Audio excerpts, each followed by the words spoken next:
Well, hi everyone, this is Victor Andrino again. I'm going to tell you about my experience with this OnePlus 2. As you know, I hardly ever talk about cell phones or smartphones, but in this case I will do because I think this is worth talking about. First of all, let me talk about the design. The design is pretty nice. It doesn't weigh much. This metal ring around the handset, yeah, as you can see, yeah, I dropped it one time. Is gives it a nice feeling, a nice touch of a high-end phone, and in the back side is this cover that I personally like, and I also like the camera, which is not very extruding from what the surface of the phone is. Here is the switch from all notifications to no notifications, which is the same as silence, and priority notifications. Here is the screen lock button, which in my opinion, instead of here, I would put it here. You see, instead of here I would put it here. Why? Because this is the where I take most of the times the phone, and when I take it, oh shit, I accidentally press the button, and it doesn't happen anything because I have the slide to unlock system, but I don't like to accidentally press it so many times, because when I go to the camera, you know, you do like this. I don't know, like it's this or this. It was supposed to go to the camera automatically, but it doesn't. You have to make not one O but several O's. When I want to push, for instance, in my case, it's difficult to. Okay, you can push it here. You can take a picture this way, or you can take a picture this way, taking the phone with two hands. But I don't like to. I like to do like this and take a picture of my little friend bear like this. Oh, the flash is on. Okay, I take another picture.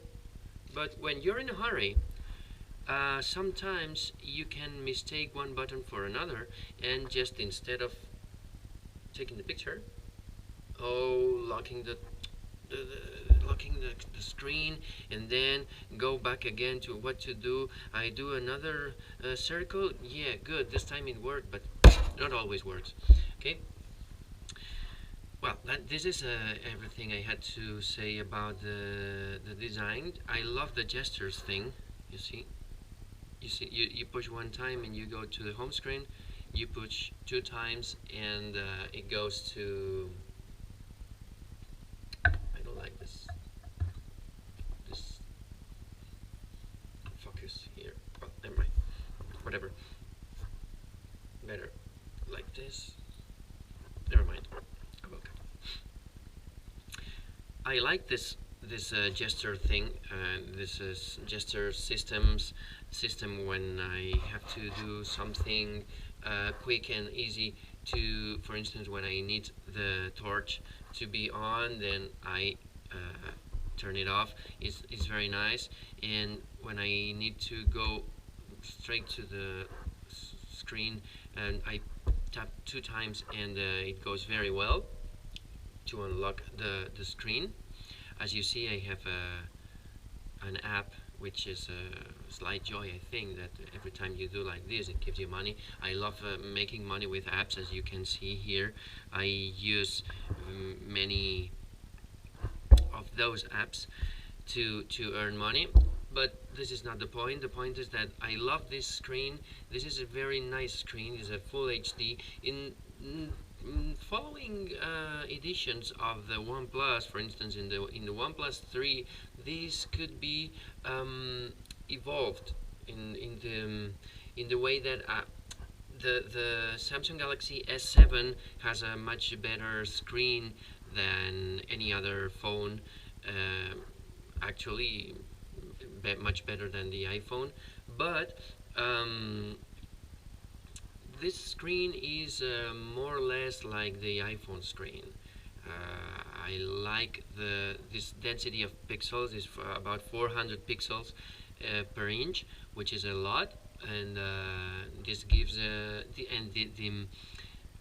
contrast of the screen and the luminosity of the screen is very good. You can go outside in a sunny day and you can still see perfectly the screen. So I like it very much. And about the screen, it has a problem. It has the same problem that has the iPhone, and it will have the same problem than the Samsung. Is that the battery, as it has a Snapdragon 810 and as it has a very big screen, it needs a lot of power, it needs a lot of energy, and the battery will last you about a day. If you're a heavy user as I am, you will need to recharge it like in the afternoon, evening, if you need a bit more hours of functioning. And also, I love this USB Type C connection. But you know what? This is the problem that all the early adopters have.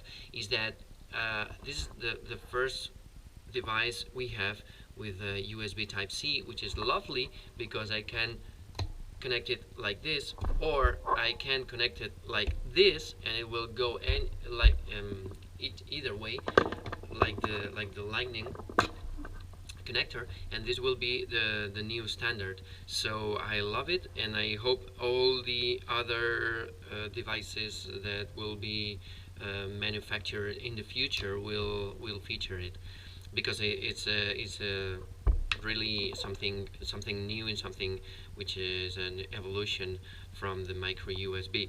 But you know what? The charging of this OnePlus 2 is very good if you use it with the original charger. If you connect it to a laptop or to a PC or to a Mac, unless it is a specially powered USB connection, it will take forever in charging. So I wish in the OnePlus 3 they will take care about it. I mean, it should have speed charging better than what it has now, which is a normal charging. Okay, this is for you to have it into account. So please hear my voice. And what else? The battery is okay. It's not bad as well. I mean, it works very well. But you know, this is not an usual phone. This is a dual SIM phone, as as you can see here. And these days I've been testing it. Now you can see only one nano SIM, but these days I've been testing it. I've been using two SIM cards, one of my usual operator, my usual carrier, which was Vodafone, and a second one which was a chat SIM.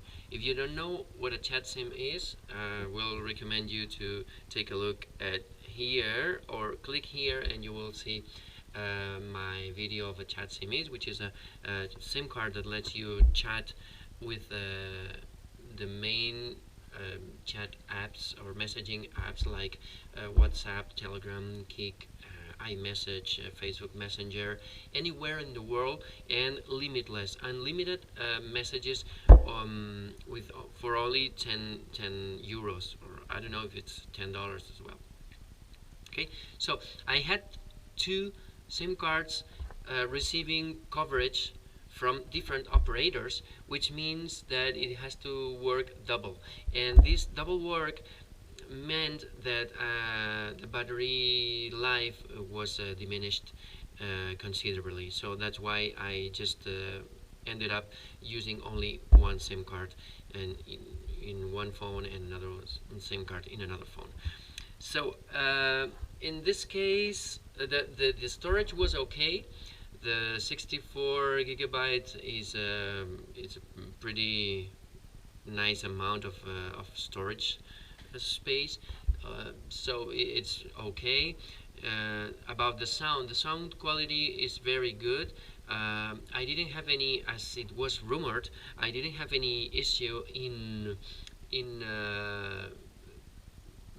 hearing the sound through the Bluetooth. For instance, the Bluetooth headphones, that I don't know what issue there was with I don't know what issue that was there with the OnePlus One, but I definitely didn't have it with the OnePlus Two. Everything related to sound was okay. I could hear perfect sound from here, and from here, and even from the Bluetooth, very good Bluetooth headphones that I have. So no problem in this case.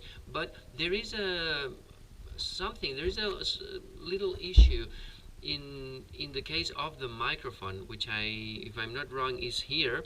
In the microphone, the sound quality that the microphone records is very poor.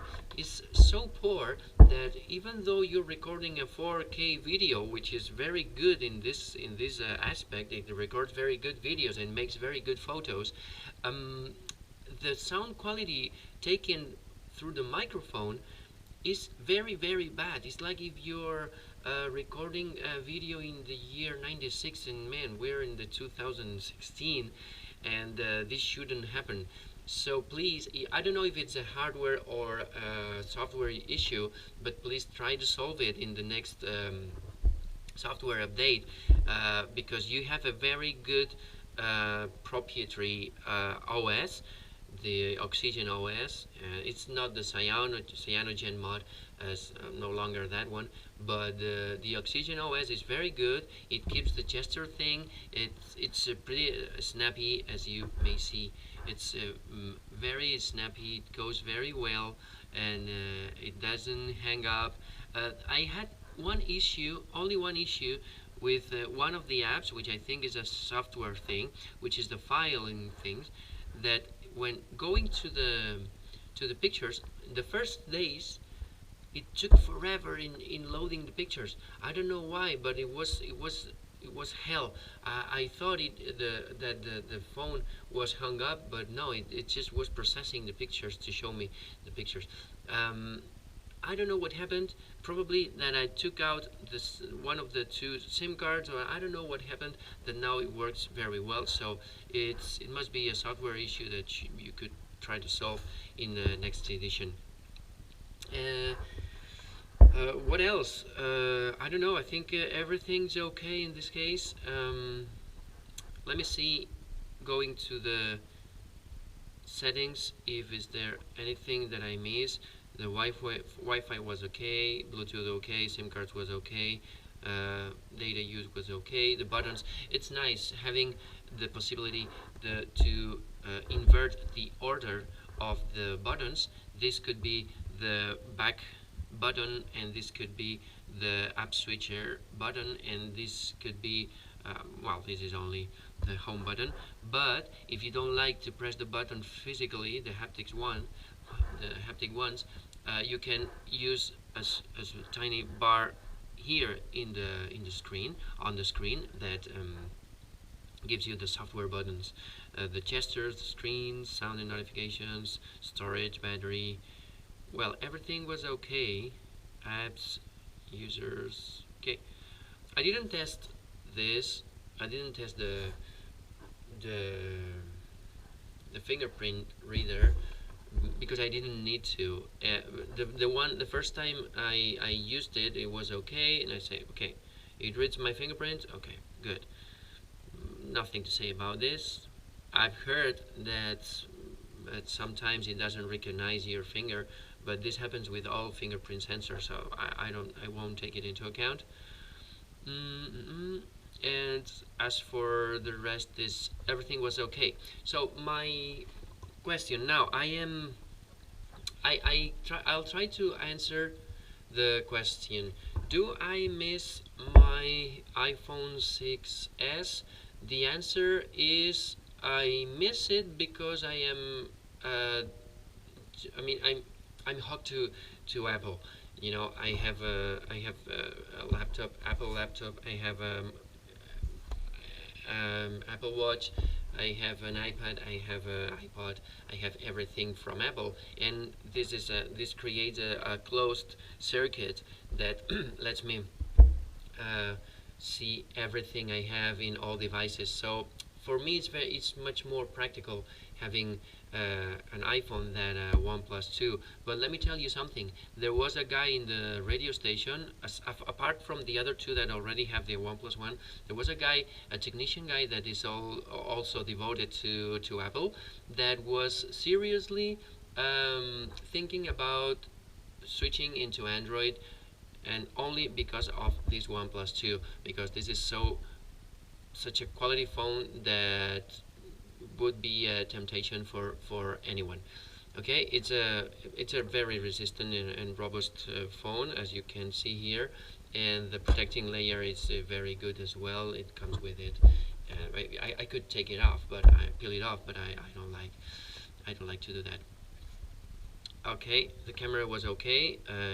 It focused very quick and didn't give me any problem. The quality would be better with the iPhone 6s, but the conclusion, the final conclusion, and I'm finishing with this, is that my theory, or my final theory, is as follows. If you can afford buying an iPhone, it's because you don't need the money, and please buy an iPhone. But if you don't, which I guess is the vast majority, please buy a OnePlus 2. Is the closest to the iPhone, or the closest to the Samsung Galaxy S7.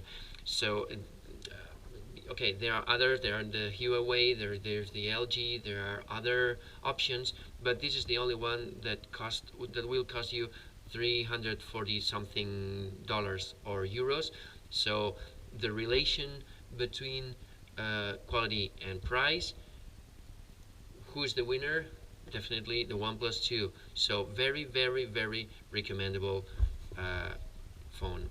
Let's see what the OnePlus 3 will bring us, because I am very, very expectant, and I'm starting to be very enthusiastic with the OnePlus 2. Thank you very much. If you like this video, please subscribe. There are some videos in English, some videos and other reviews in Spanish, so you will find whatever video you like. Thank you very much.